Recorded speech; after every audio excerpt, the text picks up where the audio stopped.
ഞാനൊരു കാര്യം ചോദിച്ചോട്ടെ? എന്താ? ഞാൻ കണക്കും കാര്യങ്ങളൊന്നും ചോദിക്കാനെന്ന് കരുതരുത്. കൂടെ ജീവിക്കുന്ന ഒരാള് കണക്കുകൾ ചോദിച്ചാൽ ബുദ്ധിമുട്ടുള്ള ഒരാളല്ല ഞാൻ. നമ്മുടെ കമ്പനി കുറച്ച് പ്രശ്നങ്ങളിലൂടെ കടന്നു പോകുന്നു വരുൺ പറഞ്ഞറിഞ്ഞു. സത്യമാണ്. തൽക്കാലം വരുണത് മാനേജ് ചെയ്തു പോകുന്നുണ്ട്.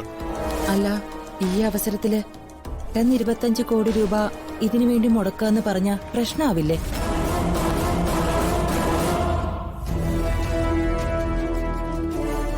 ചോദിച്ചത് സത്യമാണ്.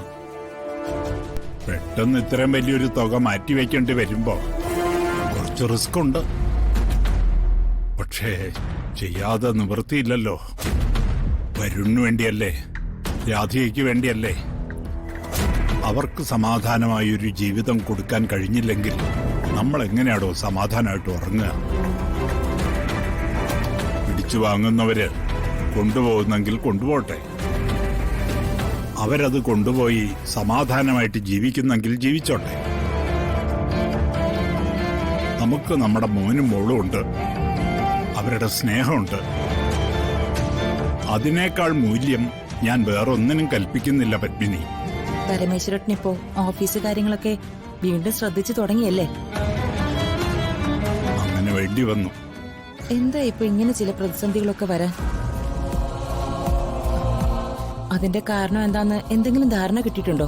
ഞാൻ വരുണിന്റെ കൂടെ ഇരുന്ന് എല്ലാ കാര്യങ്ങളും ചകഞ്ഞു നോക്കിക്കൊണ്ടിരിക്കുകയാണ്. യാഥാർത്ഥ്യം പൂർണ്ണമായും കണ്ടെത്താൻ കുറച്ച് സമയമെടുക്കും. വരുണിന്റെ ഭാഗത്തുനിന്ന് ചില അബദ്ധങ്ങൾ പറ്റിയിട്ടില്ല എന്ന് എനിക്ക് സംശയമുണ്ട്.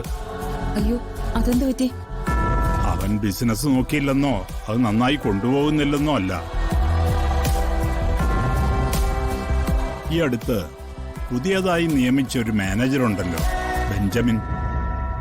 അയാളുടെ കാര്യത്തില് എനിക്ക് ചില സംശയങ്ങളുണ്ട്. അയാളെ കുറിച്ച് വരുൺ നല്ല അഭിപ്രായമാണല്ലോ പറഞ്ഞത്. അതെ, അയാള് വരുണിന് വിശ്വസ്തനാണ്.